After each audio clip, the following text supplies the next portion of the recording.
Shalom, selamat sore. Saya Mesela Kaligis dari GPDI Alpha Omega Bangsal Sari. Sore hari ini saya akan membawakan katekismus pertanyaan keempat. Bagaimana dan mengapa Allah menciptakan kita? Allah menciptakan kita, laki-laki dan perempuan, menurut gambarnya. Kita diciptakan untuk mengenal, mengasihi, hidup bersama, dan memuliakan. Dan benar bahwa kita diciptakan oleh Allah harus hidup bagi kemuliaan Allah.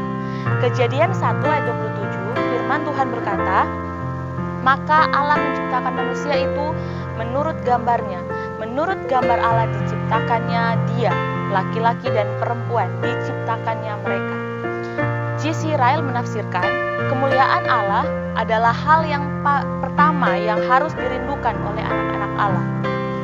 Inilah tujuan dari dunia diciptakan untuk memuliakan Allah. Dan inilah tujuan dari panggilan dan pertobatan orang-orang kudus. Inilah hal utama yang harus kita upayakan. Dalam 1 Petrus 4 ayat 11, firman Tuhan berkata, jika ada orang yang berbicara, baiklah ia berbicara sebagai orang yang menyampaikan firman Allah.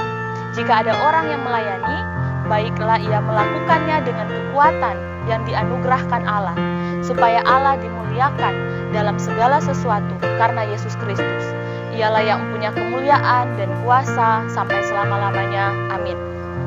Talenta kita, karunia-karunia roh, harta kekayaan, pengetahuan kita, kesehatan, kekuatan kita, waktu, perasaan, kepandaian, kasih sayang, hak-hak kita sebagai anggota gereja, semua talenta kita, ini harus kita persembahkan untuk memuliakan Tuhan. Karena dari mana asal semua ini? Tangan siapa yang memberikannya?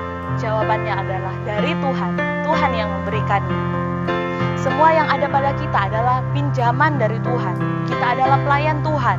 Apapun profesi kita adalah orang-orang yang berutang pada Allah. John Piper berkata, mengapa orang membuat gambaran? Orang membuat gambaran untuk menggambarkan sesuatu. Mereka ingin menunjukkan sesuatu. Allah, dia menciptakan kita, manusia, menurut gambarnya untuk menggambarkan sesuatu, yaitu dirinya sendiri. 1 Korintus 3 ayat 16, firman Tuhan berkata, tidak tahukah kamu bahwa kamu adalah bait Allah dan bahwa roh Allah diam dalam kamu? Kemuliaan Allah lebih penting dan lebih berharga dibandingkan kekayaan, ketenaran, atau segala hal yang bisa merebut perhatian kita. Dan ketika orang melihat kita yang sangat menghargai Allah dan bahwa kemuliaannya begitu luar biasa, mereka akan tahu bahwa Allah harta kita yang paling berharga. Dalam 2 Korintus 3 ayat 18 firman Tuhan berkata, dan karena kemuliaan itu datangnya dari Tuhan, kita diubah menjadi serupa dengan gambarnya dalam kemuliaan yang semakin besar. Jadi ketika kita memandang Yesus, menghargai dia, mengasihi dia, maka semakin hari kita semakin serupa dengannya.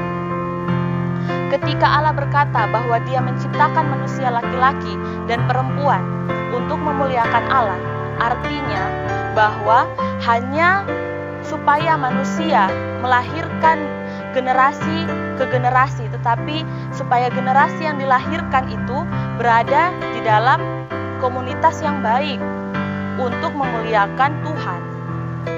Jadi, mari kita memuliakan Tuhan bersama-sama dan mari kita saling menolong satu sama lain untuk memuliakan Tuhan. Amin. Demikian katekismus yang bisa saya sampaikan. Tuhan Yesus memberkati.